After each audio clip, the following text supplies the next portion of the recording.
Longitude 181. La chronique de la mer et des océans de fréquence terre, Daniel Krupka. Bonjour, je vais vous emmener à Bali. Bali, l'île des dieux, et à Bali, c'est un club de plongée que nous allons rencontrer pour nous parler en fait des problèmes et des menaces écologiques qui frappent Bali, et notamment la pollution par le plastique.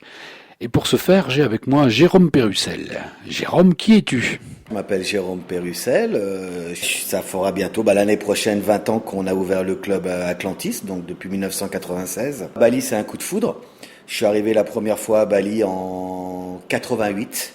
Voilà, avant j'étais pas mal en Thaïlande et j'ai décidé de venir à Bali 15 jours. Après 15 jours, il a fallu que je rentre sur Bangkok. Je suis resté 2 jours à Bangkok et je suis reparti sur Bali.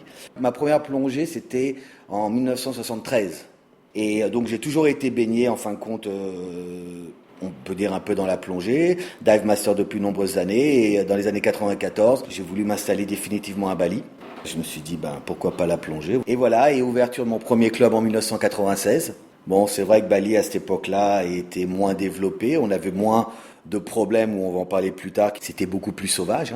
Puis le dernier club que j'ai monté, voilà, qui date des débuts 2000 jusqu'à aujourd'hui. Tu nous parlais des problèmes qu'il pouvait y avoir à Bali. Quels sont ces problèmes environnementaux aujourd'hui qui sont quand même assez graves ?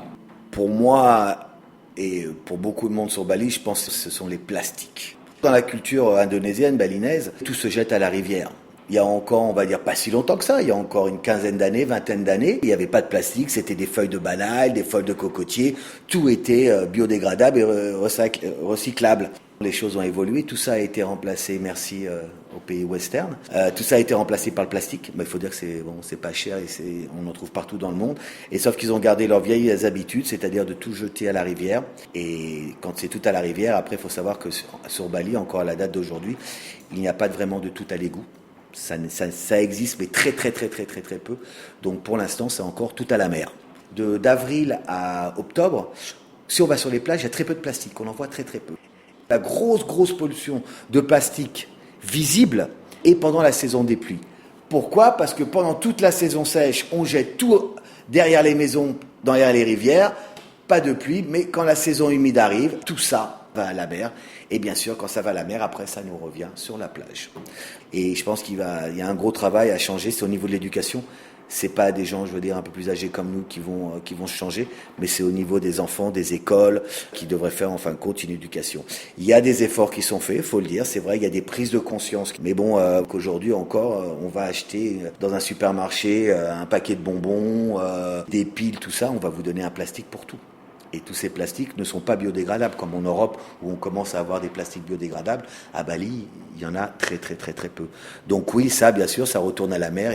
Par rapport à ça, on fait des nettoyages de plage. Il faut savoir qu'avec PADI, il y a une journée chaque année. Et nous, on organise parallèlement à ça aussi des nettoyages de plage nous-mêmes, ou avec des associations de la plage, voire même des écoles qui viennent de temps en temps nous aider, et aussi des nettoyages sous l'eau, où là bien sûr on peut pas prendre les enfants des écoles, on est obligé de prendre des plongeurs, mais souvent on a nos plongeurs qui passent, on va dire quelques jours, ou voire quelques semaines avec nous. On a aussi des gens qui font des internats, donc qui restent plusieurs mois avec nous, on a nos moniteurs, donc tout ce monde regroupé ensemble fait que 2-3 fois par an on fait aussi des nettoyages sous l'eau. Et dans les baies, souvent, il y a beaucoup de choses qui rentrent mais qui ne ressortent pas. Donc voilà, on fait surtout ces nettoyages, on va dire localement, où nous on se trouve, où nos clubs se trouvent, c'est-à-dire sur Sanur, qui est dans le sud-est de Bali. Ça, c'est une très belle initiative qui mériterait d'être reproduite ailleurs, dans toutes les baies, dans tous les endroits, très certainement. Il y a aussi un autre problème qui est l'eau, visiblement. À dire l'eau, oui, pourtant on est sur une île volcanique, où il y a quand même beaucoup de rivières, beaucoup de chutes d'eau, magnifiques. Pour nous, ça semble incroyable, mais dans ces pays-là, il y a des croissances à 2 chiffres. D'une année à une autre, on ne reconnaît plus. Nous, ce qu'on a fait en Europe en 50 ans, eux, ils l'ont fait en 10 ans. Donc ça va très vite et ça a du mal à suivre. Et dans ce développement un peu anarchique par rapport aux constructions, ils ont atteint les nappes phréatiques et l'eau est polluée. Mais il y en a une grande majorité qui sont contaminées et qui risquent de prendre de nombreuses années avant que ça redevienne buvable. Donc bien sûr, il y a un travail là-dessus à faire des économies d'eau. Toutes nos eaux, que ce soit les eaux de pluie et les eaux qu'on utilise dans nos bacs ou autre part pour nettoyer le club, sont récupérées. On a sous notre parking, il y a des grandes cuves Et toute l'eau, en fin de compte, l'eau de pluie, l'eau de nettoyage, est récupérée dans ce kiff. On est en fin de saison sèche. Là, c'est surtout maintenant où il y a des gros problèmes d'eau. Ça arrive qu'il y a des endroits où on a des coupures d'eau aussi. Il y a 2 systèmes d'eau à Bali. Il y a le système public qu'on paye, qui est quand même assez cher, que celui-là est souvent affecté. Et il y a aussi, chacun, on fait des puits directement dans notre jardin pour atteindre la nappe phréatique qui, maintenant, pour avoir de l'eau, on va dire, pas potable, mais de l'eau quand même bonne, il faut descendre à plus de 30 mètres.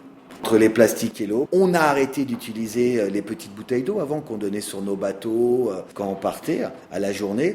Et il y a déjà depuis quelques années maintenant, on a remplacé ça par les grosses fontaines de 20 litres. Donc on en a mis sur nos bateaux, on en a mis à l'office. Quand on a une vingtaine, trentaine de plongeurs sur les bateaux, c'est à peu près 1 ou 2 litres par personne. Donc vous pouvez faire le calcul, 60 litres par jour, multiplié par 10, 600, par un mois, on est à plus de 2000 litres.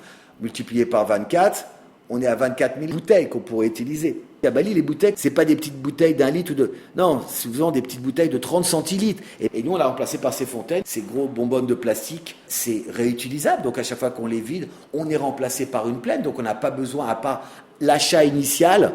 Après, ce n'est que de l'eau que vous achetez. Donc, il y a une économie, mais énorme. Et au niveau du plastique, parce que voilà, 24 000 litres, j'ai dit, divisé par quelques bouteilles de 33, on en est à 60 000. Peut-être 60 000 petites bouteilles qu'on a supprimées chaque année. Rien que Atlantis. C'est des petites choses comme ça qui, multipliées par les semaines, par les mois et par les années, font une grosse différence. Merci Jérôme, je pense que tu as un très bon exemple là de tout ce qu'on pourrait faire soit à son propre niveau, soit au niveau d'un groupe, quel qu'il soit. Là, on parle d'un club, mais ça peut être une association, une entreprise, pour effectivement changer les choses, parce que c'est avec nos attitudes qu'on va effectivement pouvoir faire bouger les choses. On espère te rencontrer à Bali, l'île des dieux, si belle. Merci beaucoup. Très bientôt parmi nous sur l'île des dieux. Retrouvez et podcastez cette chronique sur notre site fréquenceterre.com.